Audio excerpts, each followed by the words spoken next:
भग जा तू अपन भतार से। ढेर दिन पनहर से आइलू हकार से। रात भर मजा जलेबे दो तू प्यार से। आज भर ढेल दा ढोढ़ी जाने छेल दा।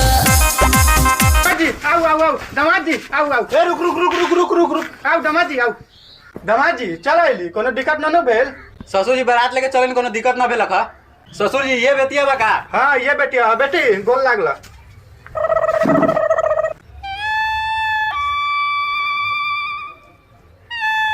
ससुर जी हम कथी देखे छी अपने इतना मोत है अपने के बेटी इतना छोट।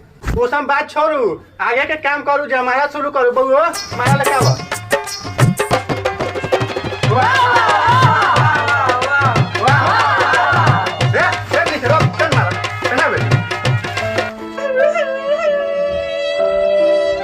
दामाद जी माला न लिया लिया का अपने। कथी माला करम माला तो दैये भाई ये वाला मालवा उतार के अपने के बेटी के पहना दइले। ठीक बा।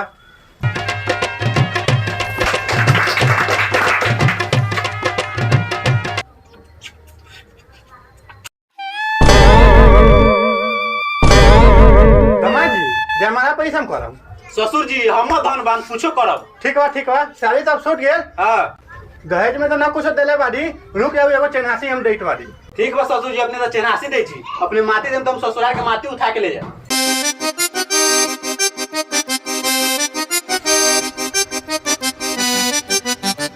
हैला दामाद जी हाइलू एगो आर वाला बोका। ससुर जी दहेज में बोका दे छी का। हाँ बोका दे पर लियो। ससुर जी एगो बात कहूं। हाँ कहू ना। अपने बेटी दे तो अपने के बेटी में मौजूराए रहब एगो बोको वाला को बकरी दे देती ना तो बोकबो जुराए तो बकर गया। जाओ जाओ पैसा ऐसा बात करम जाओ जाओ जाओ।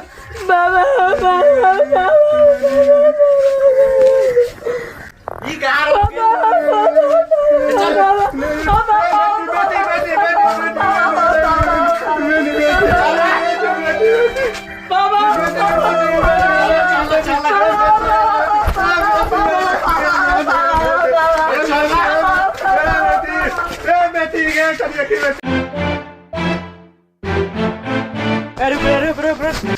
क्या ले रो पहले रे। ए साला तू तो कह दिला मैं बियाह में 4 चिका दिया तो ससुर देले बोका साला कैसन तो ससुर है साला।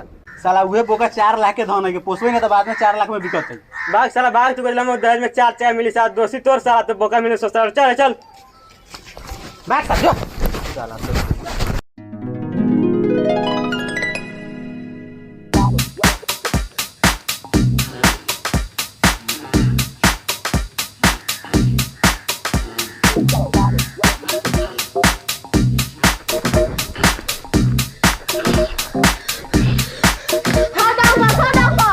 रे साला से काला गाड़ फाड़ के चिल्लाय छे। गाड़ फाड़ के ना चिल्लाय छी मुंह फाड़ के चिल्लाय छियै। बाप रे बाप बोल साला से कथी हो। हो डगवा सको बात मालूम चलला ए सार बतायो तब ना मालूम होतई। सुना तो दोसवा ना चिरकुटा बा ओका दहेज में एक आड़ वाला बोका मिललै हो। अब समझ में आलो। सुनी माइला का मैं चिरकुटवा दोसवा के बियाह में एक आड़ वाला बोका देलै। हमरा बियाह में बकरिए देले रहल का अब हम कथी करू। हमरा पास एगो उपाय हो। कथी रे चलो ओका बोकवा को प्रहन कर ली छी। हम जो बोका का क्या प्रहन करे न जाबे त मार लो हम जाई छी। ए रुक रुक रुक चलो का बोकवा का प्रहन कर ले। चल था ए रुक रुक रुक रे होई कथी रे ई ऐसन चीज है कि फाट जालै न त साटल है। फाटला पर साटे वाला है का। हां फाटला पर साटे वाला है। दोनों गोरा में से के का फाटल ना रे हम ना फाटल हौ ना रे हम ना तो फाटल तो फाटल तो देख ले। हमरो ना फाटल एंड्रो प्लस के जियान ना कल जालै। अब कथी करबे रे रुक हमरा सोचे दे एहनिया त कथी करे छे रे रुक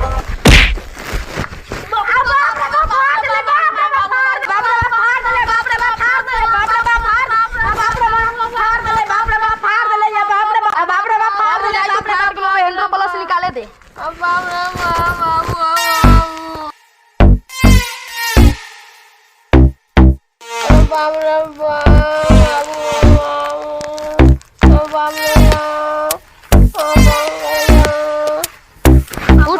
चलो बोका चोरी कर